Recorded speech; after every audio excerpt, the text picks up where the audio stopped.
Hey guys, today I want to talk to you about preparing for phone calls. This seems to be a common struggle for athletes that are going through the process. They tend to kind of go into a freak out mode when they have to make a call. And so hopefully by sharing this tip with you and giving you some ideas of what to be prepared to answer and some questions to ask, it will really empower you to make these calls. Super important that you are being proactive and that you are calling because it's a differentiator. There's a lot of athletes that never get up the nerve and never make these calls. And the reality is it's where you can come alive as a student athlete to the coach and really show your personality. You know, they evaluate you so much from afar. They're watching you interact with your family, with your coach, and on the court if they've been able to do a live evaluation. But these calls allow them to get to know you personally, and that's why they're so important. The best thing to do is actually to prepare by creating your game plan. And I would recommend that the first thing you do is actually go onto the school's website and spend some time evaluating the different majors and what the academic offerings are so you can make a decision on a potential major. And I'm not asking you to have your life plan in place here, okay? You may not know what you want to major in, and that's okay. But you need to have some idea of what your strengths are at the very least so you can tell the coach, hey, I haven't really decided on a major yet. My strengths are math and science, or my strengths are history and English. And so I'm really interested in exploring different options based on what my strengths are. That's a really good answer for a coach when you are, trying to evaluate a student athlete on the phone. So the first thing you're going to start with is researching the school. And then I always recommend too that you use YouTube. I love YouTube. I absolutely love it. YouTube is your absolute best friend as you go through this journey. And the reason is it's where you upload your video and where you're sharing video links.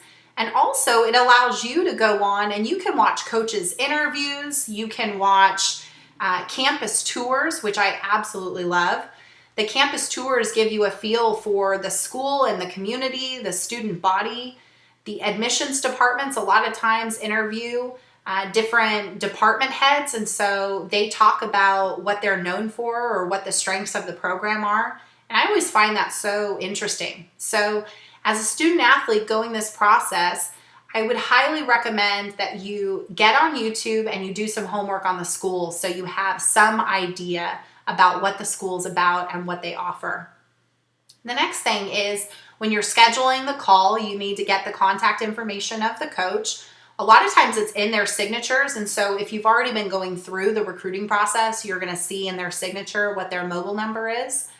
I recommend that you text the coach between 5 and 15 minutes before your actual call. So if you already have a schedule lined up where you're supposed to talk to the coach Monday at 3 p.m., give the coach a text message like 5 to 15 minutes before and say, hey coach, just wanted you to know I'd be calling you at X time. If you're running behind, you can text and just say, hey, sorry, got in a pinch at school or whatever your reason is, and just text the coach ahead of time and let them know when you're going to be calling.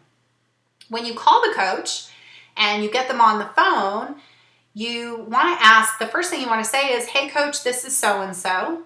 And did I catch you at a good time? And I find that this question is important to ask before you get going, because if you just jump in and you're not getting the coach at a good time, they're not going to be able to give you their full attention. So you won't be able to make the most out of your call. So did I catch you at a good time? And if they say yes, then you can jump right into your first question, or they may jump right in and start talking about their school. Remember, even though you're going to have a list of questions and you're going to have like an idea of what you want to say, you don't want this to be so scripted that it sounds like you're reading from a script. You want this to be natural. Remember, you're trying to build a relationship, and I feel that I'm kind of a broken record here because every tip that I talk to you about building relationships. That's a huge part of the process. Remember, this is like a marriage, and you're going to be with this school and with this coach potentially for the next 4 years. So you want to make sure that you're natural in your approach and that you're educated, so you are prepared to answer questions, but also that you're really coming alive in your conversations. So the first question, if the opportunity is on you to ask the first question, I always like my kids to say, what's a day in the life of one of your athletes, both during the season and in the off season? And the reason I love this question is it allows you as an athlete to just kind of sit back and relax and breathe and allow the coach's personality to come alive and really talk to you about their program and what it's like there, during the season, the off season, and summers.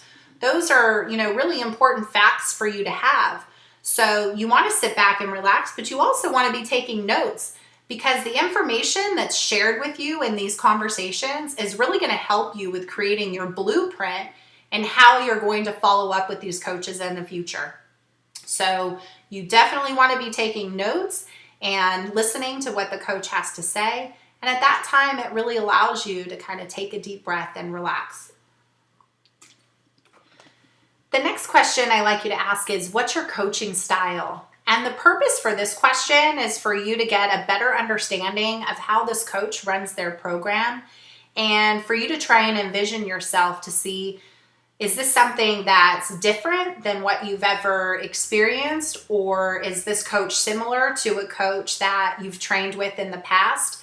It really allows you to get a better idea of how they prepare for matches, or what they do in practices. What do they do during individual training, perhaps in the spring when you're working on honing in on different skills? Oftentimes they'll share like what they're working on with their players. And this can really, really help you with deciding, whether or not the coaches are a really good fit for you. Remember, when you're going through this process, we focus so much on being wanted by the coach and wanting to be recruited, that sometimes we forget that it's an interview process for the college coaches as well. It's a marriage. It's a marriage for the next 4 years. So is this an environment where you feel that you are going to ultimately thrive in? The last question that I usually recommend that athletes ask is, what are you looking for in a setter? Or fill in the blank, whatever your position is. When you ask this question, a lot of times the coaches will share with you exactly what they're looking for when they're out recruiting. So let's take the setter example. You may find that the coach says, I'm looking for a really vocal setter who's commanding on the court, who really takes charge, and who is the strong leader. And if you're a setter who's on the quieter side, you may be intimidated by that answer, and you may be thinking, gosh, am I going to live up to the expectations of this coach if this is what they're looking for? Can I challenge myself to be more vocal?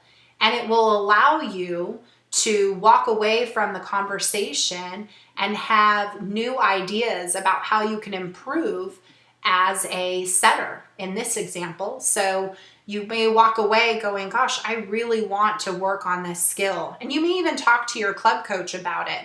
Not that you're going to be sharing specific coaching details. You don't want to do anything that's going to undermine the coaching that you're getting from your club, but it might give you some ideas of how to be more impactful, for example, on the court, and to really grow from the experience that you've had with the college coach. Before you sign off with the coach and before you let the coach go, you always want to close with, kind of like, what's next? What do you want from me from here on out? What are your expectations from here on out? For example, do they want to hear from you every week? Do they want you to call once a month? Do they want you to email every other week or after every tournament?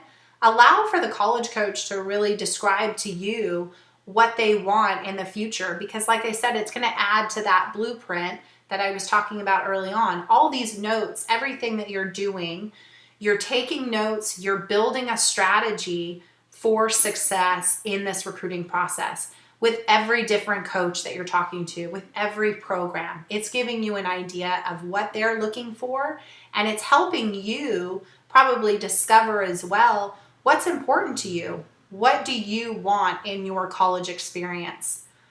That's it for now. I love hearing your questions, so please keep emailing, texting, direct messaging me on Instagram. I love it all. Just hashtag Ask Kara Hill, and I would love to be a part of this journey. If you want to schedule a consultation, just hit me up. Best of luck. I hope you have a great day today.